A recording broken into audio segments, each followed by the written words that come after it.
Best in podcast, the best in town. You wanna get up, get ready to get down.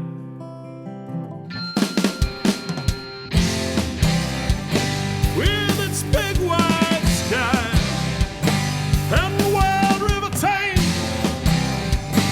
if you wanna go, we can take you there to Great Falls, Montana. Welcome to the greatest damn town in Montana, Great Falls.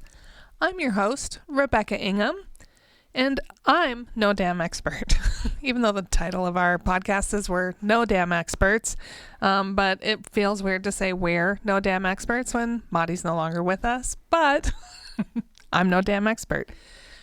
In the studio with me today, so you don't have to listen to me stumble all by myself on a podcast alone, which would be very strange, is someone who I firmly believe will make me a movie star at some point in the future of my life, who has filmed this amazing area, worked with some amazing talent, and has been an extra on a TV show that everyone knows and loves about Montana. With me is Paris Bread. Hello. Hello, Paris. How are you? I'm good. It's almost like we have a celebrity in here when you come in. I get all excited because you know so much about the film industry, filming locations. We've gotten to do some, I'm going to call them film projects, but I know they're not. Oh, they definitely are. Okay, they're film projects. So how did you get into film? Back up. How long have you been in Great Falls? Because are you originally from here? So I was born in Browning, Montana, and then my family moved here when I was almost 1 year old. And grew up in Great Falls, Montana, then went to school at the University of Montana. And then I came back to Great Falls, and I was actually going to move to Los Angeles to go pursue my film career. Yeah. And met my wife now, and business was really good here, and there's a need for video, so I just ended up staying. Oh, nice. And it's been great. So what does your film career look like now, since it's not in LA? And so it is actually really good here, and Montana's really taking off now with film, as you can see through Yellowstone, and I think it's Big Sky and other TV shows. And so mainly what I do here is I do video and photo, a little bit of photo, mostly video. And I work from everything from smaller productions to local, and then all the way up to bigger productions like Yellowstone and Ford that I've worked with here. So. Oh, wow. So smaller productions, can we say who you've shot music videos for? Yes, we can. So I've shot music videos. My most recent one was Austin Martin. Okay. And he's from Billings, records in Nashville, and then also is touring all around the United States right now. And we shot a music video at the Newberry, which was actually really cool. And that's a really cool space, and really cool people able to utilize the stage and everything there and the lighting. So we got a really cool video out of that. Yeah, and the song for that video was something jukebox. It was Jukebox Queen. There we go. The concept of the video is we kind of had like a dance video / music video where everybody's dancing on the floor, whereas like everybody kind of has their own Jukebox Queen, that person that you're like, oh, I like them, I would like to dance with them, and then get to know them. So that was kind of the concept of the video. We had everybody there dancing, and we had some really good coordination with a lot of the dancers who can dance really well. Good. Because we sent out a call for extras. Maddie is like, do you want to be an extra in this? I'm like, no, I'm sorry. You have to dance and look good. If I'm going to make my movie career happen, it's not going to be doing that, because somebody's going to watch that and go, yeah, let's edit that chick out. That didn't look good at all. So, but I did hear you got plenty of extras to be in the background. Mm-hmm. So I'm really happy to hear you had actual people who could dance and weren't relying on all the talent that we could have provided. Yes. And that was really good too. So one thing about Great Falls that's really awesome is there's so many people who are interested and willing to help with film, because it's not a huge thing here right now. Right. It's getting bigger, but it's something that people are interested in. They want to see like how it works. How does the lighting work? How does the sound work? How does the cameras work? It's very interesting, especially drones too. And to be able to kind of bring that and show that to people here is really cool. And I think they really enjoy it a lot. So I always have an abundance of extras, which is really nice. So full disclosure, the film project we worked on was our Great Falls, Montana tourism virtual familiarization tour, which was really just an opportunity to showcase Great Falls to meeting planners because they couldn't all come here during the COVID time frames.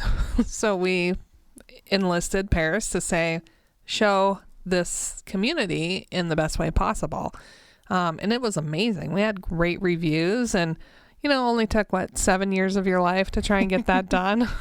It took a little bit, but it was a lot of fun to do and a lot of really cool experiences out of that, like being able to go to the airport and film the planes landing. And oh yeah, I just love watching planes landing. But so got to go do that, and then we got a horse downtown, and we were able to shut downtown down in front of N-Bar. Yeah, and actually brought a horse into N-Bar. So that was actually a really cool experience. And then, of course, the Buffalo, or First Nations peoples jump up there and the sunrise. That footage was amazing. Mm-hmm. Yeah, I'm using some of that footage in my reel. It was just the most perfect morning. And shout out to Marvin Farmer again. Just absolutely amazing.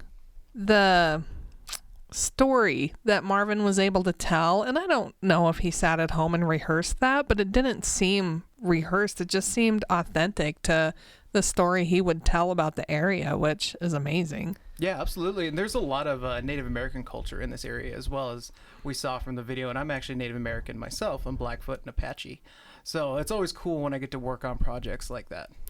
Well, when we set up to do this, one of the cornerstones that we tell about Great Falls is it is a natural meeting place and has been for long before colonization. And we wanted to be able to tell that story in the most appropriate way. The sad part for me is a lot of that story isn't able to be seen here today as it should be. And we've had many meetings with Blackfeet leaders about how this has all been Blackfoot country and how 13 plus tribes use this area for their grocery store. Because a lot of people don't know what a buffalo jump is. So when I equate it to that, they're like, oh, yeah, that makes sense. So we were pretty honored that Marvin was able to do his component, that we got the footage we did. It's absolutely stunning. And if you are listening and you're like, quit talking about things we can't see, sorry. But you can see it. We have it on our Facebook page. So feel free to go to facebook.com/ I'm going to say it's Visit Great Falls, Montana. Maybe it's Great Falls, Montana Tourism. I don't know. We'll make sure you get it. Yeah. But it is really opening scene, sets the tone. I was really proud of the way that turned out. It looked amazing. Yeah, and like I said, it was really a lot of fun to work on as well. Cool experiences meeting a lot of the new business, or I guess not new businesses, but businesses around town and kind of seeing what they have to offer for meeting spaces. So we often hear people want to film in, I don't know, the more mountainous areas of our state. I'm going to call it the west side of the state. But here, if you were looking to do a film, would you agree with me, and then you can expound upon it if you want to, that Great Falls has so much diverse landscape that you would be easier to shoot any kind of film project here because you're easily access to the mountains, easy access to the plains, quick access to the rivers. You can get all those kind of backgrounds and scenes set up right here. That's one thing I really love about Great Falls. It's very centrally located with lots of diversity around it. Like I said, lots of mountains, lots of prairies, and then lots of rivers as well. So I kind of have a, I guess, toolbox of locations that I can use. And even downtown Great Falls has a really nice look as well for city environments that you're looking for. So I've utilized all that, and it's all worked really great for me. Dish on some of the other films that you might have been a part of that it's your time to brag. So my most recent one, I guess, big film set that I worked on was Yellowstone. And that was a lot of fun. So the Yellowstone with the Kevin Duttons. Costner. I actually got to work with Kevin Costner, which was really cool. You're kidding. Yep. I was about 5 feet away from him. He's super nice, really cool guy. And then also Casey, Luke Grimes on there. I got to work with him. And that was just a really cool experience. And normally when I'm on bigger sets like that, I'm working in the camera department because that's what I do. And on this one, I was an extra. So I'm just sitting there waiting for them to set up. And I kind of got like a little bit of anxiety. I was like, I feel like I should be working right now. I could do stuff. Yeah. I was like, if you need me to change a lens, I can easily do that. So, yeah, that was a really cool, fun experience. And I played a blackjack dealer in one scene. Okay. At the casino. And then for another scene, I was a protester. So I saw the protester one. That's the one that Maddie came in. She's like, Paris is going to be a protester. And I'm like, okay, I'm excited for this episode. And it was really cool, too. It's amazing, like, what you see on screen versus what you actually experience when you're there. Because it took us 8 hours to film, I think, 7 minutes on screen. Oh, man. Because there's so many different setups. You got to work with the lighting. You got to work with the cameras. The cameras need dollies. Sometimes you're on Steadicam. So all of that has to be set up for certain shots, and they have to get it from every angle. And kind of when you're watching a show, you don't realize how many different angles there are. And like, do we need a close-up on him? Do we want to see a wide? Do we want to see the protesters up close? So there's so many different ways of capturing general coverage versus like specific shots that you need. And then in that scenario, do they know when they're capturing that what the edit is going to look like, or they're just getting those options so that when it goes into edit, they've got the options they want to make the story show the way they want it to? So most of the time, this isn't generally always, but most of the time they already have the shots planned out that they want. But then they also get, like I said, something that's called general coverage. So they'll get a wide and some close-ups just in case if they need to cut into one of those later on in post. They're like, oh, we needed a shot of John getting out of the truck from a wide rather than the medium shot that we got. So they'll get extra stuff like that when they're on set, just so they have those options for later in post. But they generally have an idea of exactly what they want. So knowing this process like you do, does it make it easier to be an extra or harder to be an extra? Because I can't imagine if I'm sitting being a protester, not protesting for 6 hours, I think I would get tired, and then I would look like a lame protester on the show. I'd be just sitting there going, well, this is taking forever. You definitely do, like, for screaming for about 8 hours. And they like gave us different things to scream. They're like, you know, meat is murder, because we were like protesting the cattle coalition there. And at the very end, I ran out of stuff to say. So at one point, I just screamed, "I'm angry." So it's really fun though, and I totally nerd out on all the cameras there. I'm like, oh, what kind of camera are they using? What kind of lenses are they using? Because the show looks so good, right, that I want to see how they're achieving that look through the equipment that they use. Is it as much equipment as we would expect? I'm thinking like 20 cameras and 300 people just running around. So different scenes require different things. So the protesting scene that I was on had 3 cameras, had A camera, B camera, and C camera. So A camera usually is always on the talent and what they're doing. B camera is usually a different shot of the talent, so like a wide or a medium shot of the talent, whereas the other one may be a close-up. And then C is that kind of general coverage. Okay. So they'll get the wide. And the director will kind of move that around how he sees fit. And, yeah, and then, of course, you have audio running. Then you have behind-the-scenes cameras running. So there was probably 5 cameras running all at the same time, 3 of them for the show, 2 for behind-the-scenes, and then a photographer behind-the-scenes as well. So a little bit less than what I would have expected, but still quite a bit of, you know, people engaged with this. Mm-hmm. That's really cool. And then you have like everybody else running around too. So for each camera, you have anywhere from 3 to 5 people helping with that one camera. So you have the camera operator, you have the first AC, second AC, and then maybe a camera PA or 2. Okay. So you have all that. Then of course you have the director, cinematographer who are working together, assistant director helping. And I do have to say the Yellowstone crew was probably one of the coolest crews, nicest crews I've ever seen on set, because a lot of the time people are a little stressed out. They're like, literally time is money when you're on set, right? And they're like, we gotta do this, we gotta do that, and like just seeing their interactions with everybody and how like excited and happy they were to be there. And yeah, it was just really cool. It's like, oh, I'd love to work with some of these guys sometime. I think that's just the Montana vibe. Mm-hmm. You had to get out of LA to make it work, because you're just, how do you get your panties all twisted up when you're in the middle of the scenery that you have here in Montana? Yeah, and some of the actors actually, and some of the crew have actually moved here just from their experiences in Montana. I know Luke Grimes just bought a place here in Montana. Are you going to go hang out with him later? Maybe. Oh. My wife would like that. I just want to sit and have a beer and stare at you. Yeah. It won't be awkward at all, right? No, not at all. But yeah, everybody on set was super cool. And I think Montana's blowing up so much now is because you can drive 5 minutes. You can drive an hour and just have some of the most amazing scenery you've ever seen for not just Westerns, but for any other kind of film that you can set in Montana.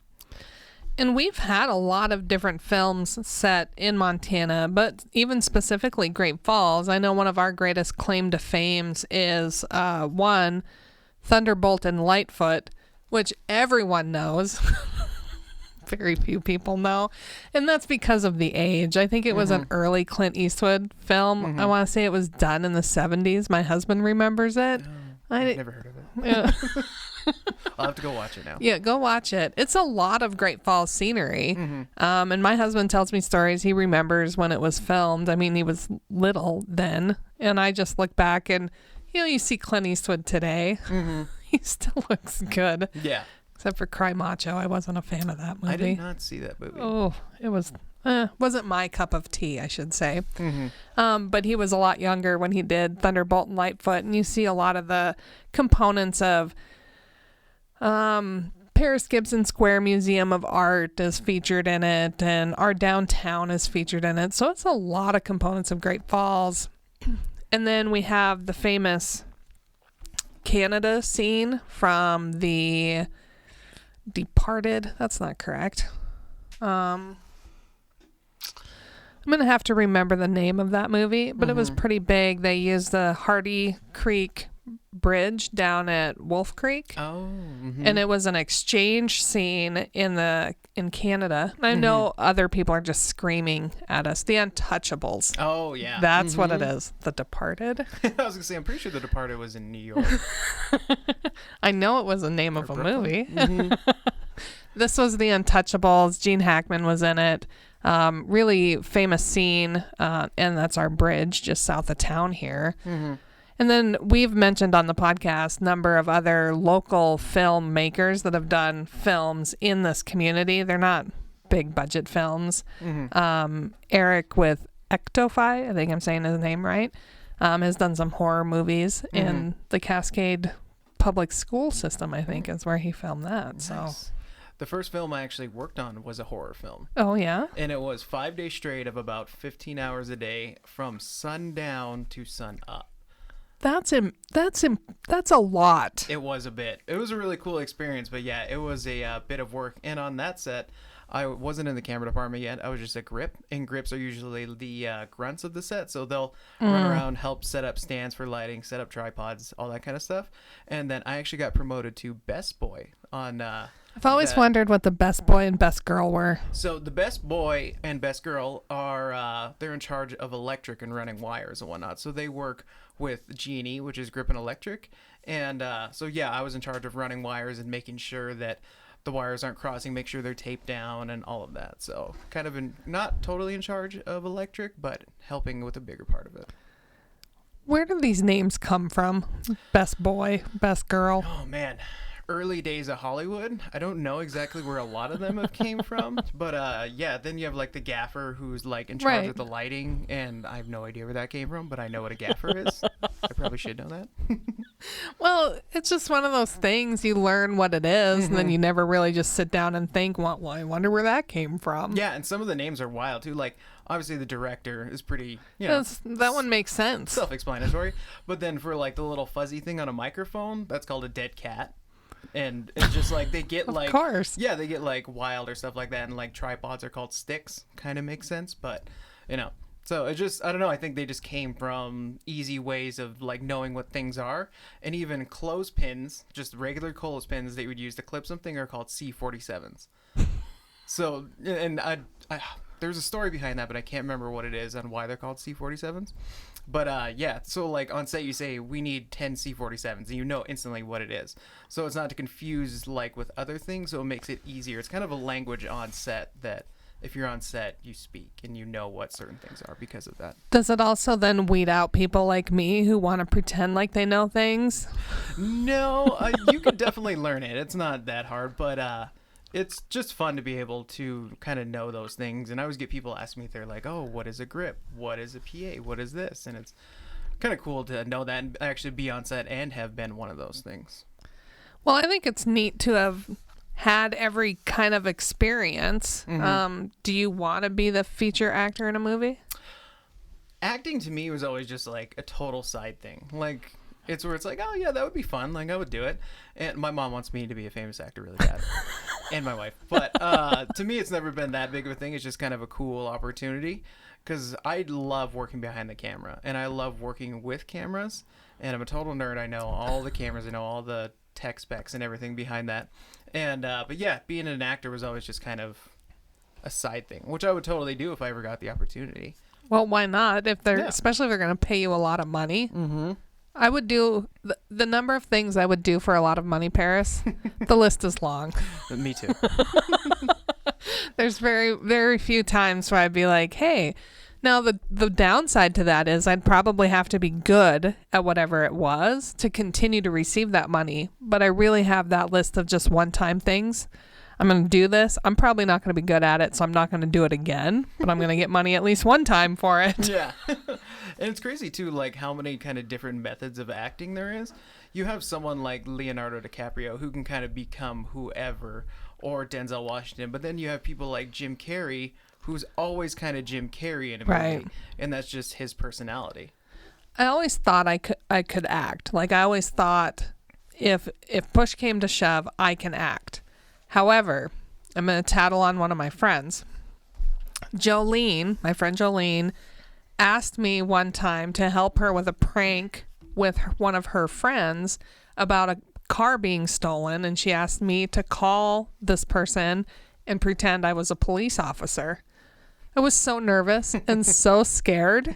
And I was like, this is obviously a gut check that I am not supposed to be an actor at all, because I could barely do it. Mm-hmm. I could feel my voice quivering. I'm like, what if he gets scared and goes to the police? And what if he finds me out? What am I going to say? Like, the whole thing caused me anxiety. The thing with acting too is to have a good director also, to see kind of like what you're doing. And I know when I direct people, you can't just be like, be sad. And they're like, well, how do I be sad? So you can be like, well, look down a lot. Don't look directly at the other talent. Like wither up in your eyes a little bit. So there's little things like that you can tell them, like slump your shoulders maybe a little bit, to help them look quote unquote sad, rather than just being like, be shameful. Or you can say, don't look at the person because you feel this way. So that's important too, to have a good director as well. So when you film a project, do you have the full vision when you start?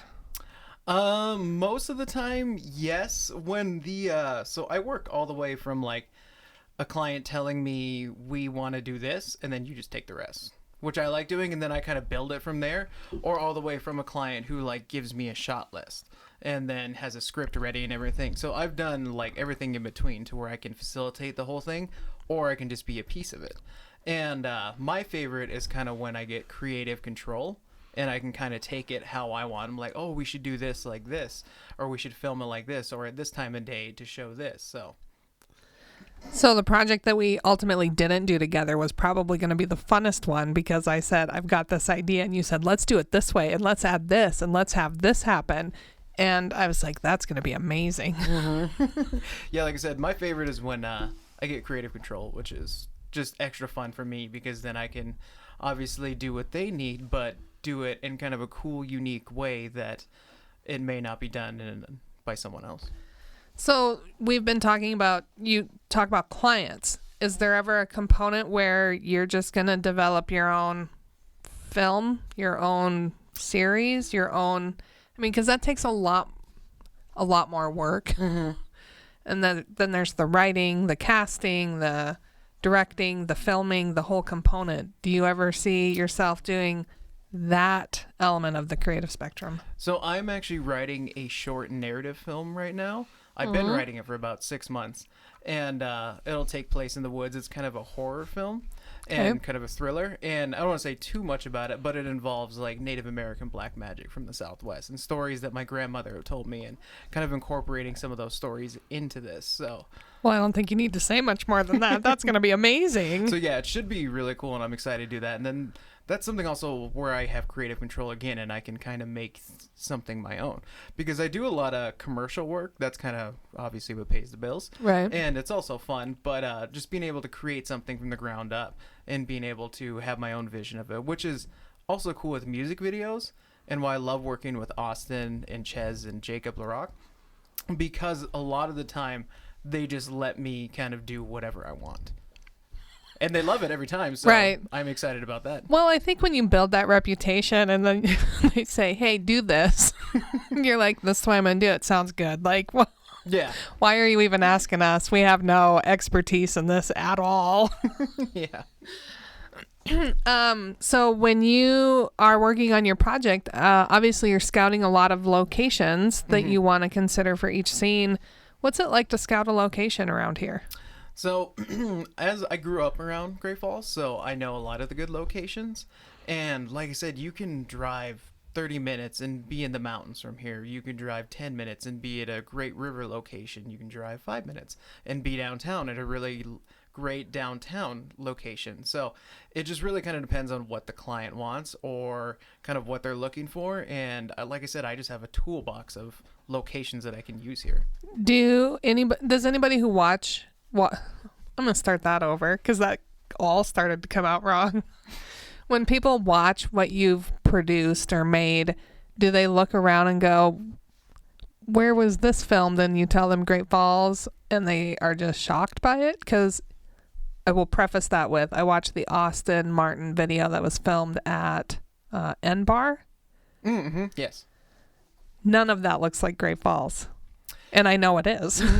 Yeah, and that's kind of the thing too with, like, you know, quote unquote movie magic is like, do you want to get a tighter shot on this so it doesn't quite look like downtown, but it looks like a downtown Right. in a bigger city maybe, or it may look like a smaller town going to a different location. So it's just kind of really depends on the cinematography and how you show the environment that you're in. But then also if you want it to look like Great Falls, then you obviously get wider shots so people can be like, oh, hey, I know that location. Yeah. Or like have to look closer and be like, wait, that looks familiar. So, back to my question, have other people looked at your work and said that can't be in this town? Yeah, absolutely. Yeah, especially with that one that you mentioned, that Austin Martin 90 Days. They're like, where did you film that? That looks like, I don't know, somewhere in California or Right. somewhere in Texas, something like that. I was like, no, that was Great Falls. Like, it has great locations, just time of day, location, lens focal length, cinematography is how you make it look how you want it to look. I ain't doing that. Just we'll put it on the record. That's not a skill set I possess. So everything you said, if you're listening, Paris knows those things. And so if you know those things, you'll have fun here. If you're like me and you're thinking, oh, I'm going to take my family photo just like that video. No, you're not. I'm just going to go on record and tell you, no, you're not going to. It's not going to look the same. Yeah. With your iPhone 13, it's not happening. Oh, yeah. But what's really cool now about filmmaking, just in general, is that there's so many cameras and ways of capturing audio and drones that you can make an entire film, if you have the creativity for it, for under $1,000, under $2,000. That's crazy. Like, there's whole film festivals dedicated to making movies on cell phones, which whereas back in the day, you would need to get a big film camera, you would need someone to operate it, you would need someone to help you operate it. And with drones, same thing. You need to rent a helicopter. You need to get a pilot. You would need to someone who can operate a camera out of a helicopter. And now it's so easy to do that. And I know there's a lot of people coming up around Great Falls in Montana that are starting to do film, and they're just doing amazing because we have these tools now that are so, I guess, not easy to use, but easier to use than, like, say, a big film camera. Probably making it more accessible to get into, because then they can practice and develop and hone their talents like any artist, I think, because it takes time. Yeah. Oh, yeah. There's not a moment where you're just going to pick something up and it's going to be brilliant and you're not going to improve upon it in your future. But I think if I'll say this, if you just pick up your cell phone camera and you say you're going to be a professional photographer, that's not really the way the world works. You will get better and do more as you invest in that equipment and you invest in the knowledge and the talent. Mm-hmm. But there are some people who are like, oh no, I'll shoot your wedding on my phone. It'll be awesome. Which that's just comes down to experience also. Like, what can you do with the tools that you have? That's like, true. I shot an Austin Martin music video that I made look like a 007 intro. And I shot that in my garage with a $10 bed sheet from Walmart and a leaf blower. And you would think that it's in a big production studio. I even actually had one of my friends ask me, they're like, what studio, where'd you shoot this at? I was like, in my garage with a bed sheet and a leaf blower. So being limited like that actually makes you more creative, I think. Well, and I think if you know how you want to angle everything while you're, blowing the leaf blower on the sheet, then all the better. Yeah. And that makes for funner stories. Mm-hmm. I mean, when people have all access to all resources available to them, sound stages, all the props they need, they're not getting as creative. Yeah. And this is actually in Las Vegas, but I filmed a music video there in a hotel and then just filmed out the window, and we were flying out of Las Vegas to get some shots of that. And I was working in Detroit on something, and a guy who worked on Childish Gambino, he's a rapper, worked on a few of his music videos. I showed him that video that I did, and he's like, who's the director? I was like, me. He's like, who is the cinematographer? I was like, me. He's like, who is the editor? I was like, me. He's like, what was the budget? I was like, a $500 plane ticket? That was it. So yeah, like I said, just being able to use what you have at your disposal can make you more creative rather than having a $100,000 budget or $1 million budget. So you've filmed, or maybe you're just friends with an MMA fighter? So yes. Both? Both. So yeah, I have filmed with Joe Riggs, who lives here, which is really cool that there's that level of MMA and talent in Great Falls. Right. Which is really cool because he's a huge veteran of the sport. And then I've also worked with Tim Welch and Sean O'Malley down in Phoenix, Arizona. So, okay. And that's another thing that I love filming is martial arts and MMA, because I actually do jiu-jitsu myself. Okay. Which is a lot of fun and good exercise. And then I love watching the UFC. So it's really cool to be able to work with people who are in that. And then when we have big productions that are coming to town, like the one that we have Fusion Saturday. Fight League. Mm-hmm. Yeah. Fusion Fight League. And Tommy the Gun McMillan. Yeah. And then BKFC, which is coming to Great Falls April 30th, which is a huge event. Like, I don't know if people understand how big that is for an organization like that to come here. Tell us more. So Joe Riggs is fighting on the main card, and it's bare knuckle fighting, just how it sounds, and or bare knuckle boxing. And they've filmed from all over the United States to from New York to Florida to Mexico. I don't think California yet. Texas, and then they're coming to Great Falls. That is impressive. And you heard it here. Yes. on a podcast about Great Falls. Yeah, and just the level of talent that they're bringing with them, and having a lot of the Montana people fight too, which is really cool. And the last one, BKFC, that they did here was in Billings, and all the Montana boys who fought won, which is really cool. So I think they kind of saw that, and they're like, wow, Montana has some talent. They're like, where are some other really good locations? And then now they have one coming to Great Falls. So it's got to be nerve-wracking to film live sporting events like that, because it's not like you're just going to stop the match and go, oh, I didn't get that. Could you redo it? Yeah, I've gotten pretty good at just one-time takes. So just making sure that I'm paying attention to what they're doing, that do I have it in focus? Is the lighting good? Do I need to change the exposure? All that stuff. So that all comes kind of secondhand of how I want to get the shot creatively. And then filming, like you asked, next to the cage is intense. It's intense, but I love it, and it's a lot of fun for me. And one time there were these two heavyweights fighting, and they hit the cage right in front of me, and sweat rained down on me. And I was like, you can't get any closer than this. No. Did the camera jump back, or are you trained enough where you just sat there oh, it's going to hurt if they fall out of the cage on top of me? Oh, I'm always trained enough to keep rolling on something, even if I get hit. That's one thing about being a camera guy too, is you definitely have to become comfortable in uncomfortable situations. Yeah, one of my really good friends from college was a professional photographer. She's now a yogi in Park City. Yes, I called you out, Carrie. But she would do all like horse cow events. So she would shoot at the NFR. She would shoot at, National College Finals Rodeo. And I just watched her work and get these images, and I would download and help edit and print them off. This was back in the day when you still printed photos. But the amount of time it took for her to develop that skill to be able to capture the whole horse and rider and the cow in the same frame.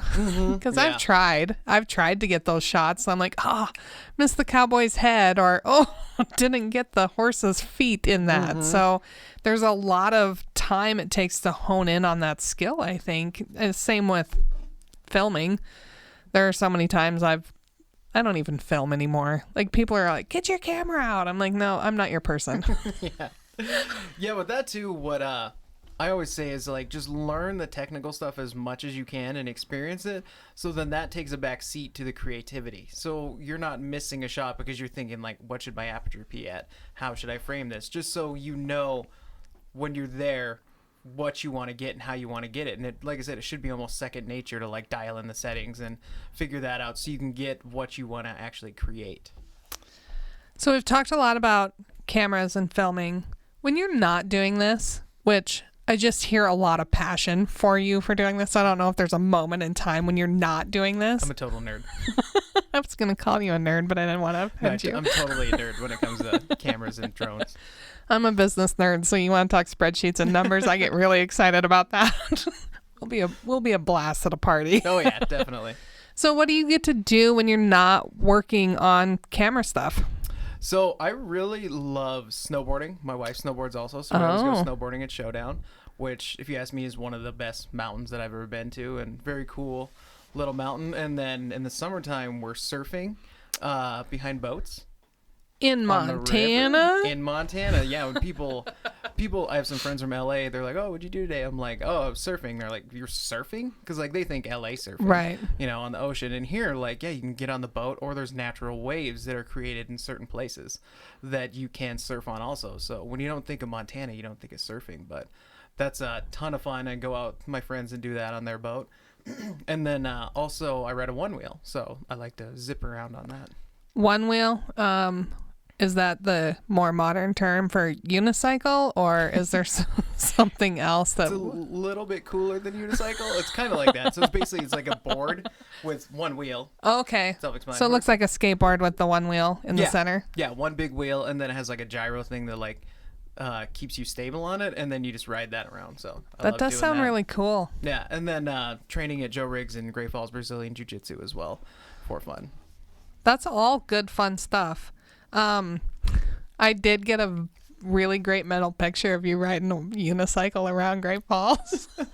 I now want to see that come to fruition. I would crash for sure on a unicycle. We got the scooters dropped off up here. Mm-hmm. That was enough for us. That has two wheels on it, and they were so much fun. And I was only on it for like a half a second. Yeah. But we got some great film footage of someone going around the corner and into the grass and doing all the things you're not supposed to do because it says don't ride on sidewalk. And yeah, that's a lot of fun too, those scooters. And that's such a cool thing to bring to Great Falls, because whenever I've seen those, it's been in Los Angeles, it's been in Portland, it's been in Austin, Texas. It's been in like bigger, like quote unquote modern areas or modern cities. And to actually see something like that come to Great Falls is really cool. And I think it's being utilized like crazy. People love it. Yeah, we had 5 scooters up here. There's none left. So Jason, if you're listening, we need some scooters back. Up here, Jason. Because one of the things we wanted to do, every Friday, my husband comes up and we go out to lunch for work. That's like my Friday fun day. I get a break from the office and go to lunch. And I told him, I said, we got scooters dropped off. He's like, do they have enough power to go up hills? And I'm like, I'm pretty sure they do. Oh, yeah. And he says, well, then let's ride one of the scooters to lunch one day and then ride it home. And I'm like, oh, that's a great idea. Yeah, they're lots of fun. My wife loves them. So whenever we go out to dinner downtown, we end up riding one of those around to somewhere else, to getting a drink or something and whatnot. And then at one night, we actually were all hanging out and having dinner, and there was a bunch of our friends, and we took them out, and there was like 10 of us like coming down the street on scooters. Looking like it's a scooter gang. It's fine, people. They're friendly. We're friendly, yes. You don't have to worry about getting attacked by the scooter gang. But it does look it. I think because everyone in the scooter gang would be grinning from ear to ear, it's a good indication that these people are just out enjoying and ready to have some fun with you. Oh yeah, definitely. Yeah, they're a lot of fun. And like I said, it's such a cool thing to have in Great Falls. So we've talked about filming. We've talked about your film projects. We've talked about film locations. We've talked about you being a star. What else do we need to talk about? I don't know. I think we kind of covered it all, other than just Montana's and Great Falls is just an amazing place to be able to film anything, really. Because like I said, you drive 5 minutes to an hour and you have the most amazing scenery you've ever seen. I ended up with a phone call a couple years ago from a gentleman who lives here part-time, and he is a filmer, a guy who makes films. I don't remember his name, which is probably good, because then I'd say it and he'd be like, don't tell people I live here. Yeah. Which would be something I totally would do and then have to apologize later. But he says he's been in Great Falls off and on for the last 25 years, and he absolutely loves it because he can go out and capture so many different things at one time. Like, it's not, you're not jumping a plane to go somewhere else, which I think is really cool. Yeah, absolutely. And the wildlife, too. I love wildlife photography, sort of my side passion, what I love doing. And, yeah, to be able to go out towards Shoto and be able to get grizzly bears or get all the birds around here, then eagles around here. And, yeah, it's just such a cool area since it's so centrally located that you can go to the mountains or you can go to the prairie to get something. I have to say, wildlife photography to me has to be the utmost of patience to do that correctly. I couldn't even, or a really, really good lens that allows you to zoom in and they have no idea you're around. But yeah, long lenses are key. Don't get close to the wildlife. But yeah, sometimes you'll wait in a spot for a few hours, or there'll be, say, a bison or a wolf or a grizzly bear or something who's in the trees, and then you obviously can't be like, hey, come here, I need to take a picture of you. So you have to wait for them to naturally come into great lighting or great time of the day. And yeah, so it definitely takes patience, but it is so worth it when you get a shot that is like, wow, that's amazing. When you film, do you take into account sunrise, sunset, those locations for lighting, or does that, unless it's specific to the shot, does it bother you at all? So there's a thing called golden hour, and that's the hour before the sun actually sets, and that's when the light looks the best because it's coming from the side. And yeah, I will plan shoots depending on where the light's going to be. Is it coming from the east or is it coming from the west? Which way is the building facing? Which way is the talent facing? So I think about all that before I go to a shoot. Like, do we want it at noon? If it's at noon, do we need it in the shade? Yeah. I know when we work with photographers all the time, they're like, where's the light going to be? And it's more, I mean, that's all they ever said. And I say that with photographers because I haven't worked with a ton of videographers, cinematographers, filmers. So I just assume that it's similar, but maybe it's not. Yeah, it is definitely similar in that you just want good light for whatever you're trying to capture, because light is the most important thing in filmmaking, regardless of the cameras and everything else. Because if you don't have good light, or if you don't have the light that you need, it won't look how you want it to look. And there's a lot of times you can't always control that. So like in a studio environment, you can obviously control the lighting how you want. But like, there's been so many days where I'm like, oh, we need to go shoot today, and then it rains, or it doesn't look exactly how I want it to look. Right. So you have to wait for Mother Nature again. Always waiting on Mother Nature. Oh, dang mama. Well, I hope everyone who's been listening has enjoyed how little I know about filming, the film industry, and becoming a movie star. We really appreciate that you listen to us, and more importantly, I'm very grateful that Paris was able to come in and visit with us about his passion that he nerds out about in all different spectrums, which I think is really, really awesome. So thank you. Thank you so much for having me. And yeah, I love working in Great Falls, and I love working with everybody here. And yeah, can I shout out my social media? Yes, go for it. Instagram's my main thing. Follow me on Instagram, Freshbread, at Freshbread Productions. Which I think is cool, and I'd been sad if your last name wasn't Bread. Would you have still gone with Fresh Bread Productions? No, definitely not. Really? I don't know. One day I just thought of it, and everybody's like, "Oh, it's so cool!" Like, Yeah. so. And I'm just going to shout out to your mom. Oh, yes. She's also an artist, amazing bead worker, and was featured in the Story of Art in America, a documentary that you can see on Amazon Prime. All of the Great Falls artists are featured in episode 4, including Paris's mom, Jackie. She is amazing, too. I always tell everybody that I've seen her artwork every single day of my life, and it still amazes me what she can do. Well, I was surprised, shocked. I'm going to say shocked. The detail, she does faces and people. That is tough. She used to be a painter, so she understands like the light and how the shadows hit and all that. And then she moved that over to beading, and then like I said, that because I've tried it a little bit as a kid, and there's no way that I could do that. No, I'd be lucky to be able to do a straight line. That's it. Yeah, which I'm actually working on pre-production of doing my own documentary about my mom. So. I can't wait for that one. So that should be cool. That would be, I'm going to nerd out about that just because I think those things are cool when you can tell stories about not just your family, but artists. I just think that's fun. Yeah, absolutely. So thanks for being here. And all you, wherever you are listening, thanks for listening. We're getting better every time. And you're just going to love having one host. And then I'm going to ruin all your dreams and bring in a second eventually.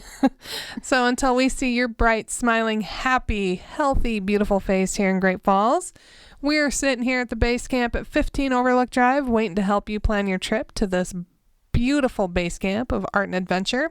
So until we see your bright, smiling face, hope you're having a great time wherever you are and enjoying memories with your family and friends. We're no damn experts is the recorded claims from Great Falls, Montana, covering what you need to know about this amazing damn town. Damn, that felt good.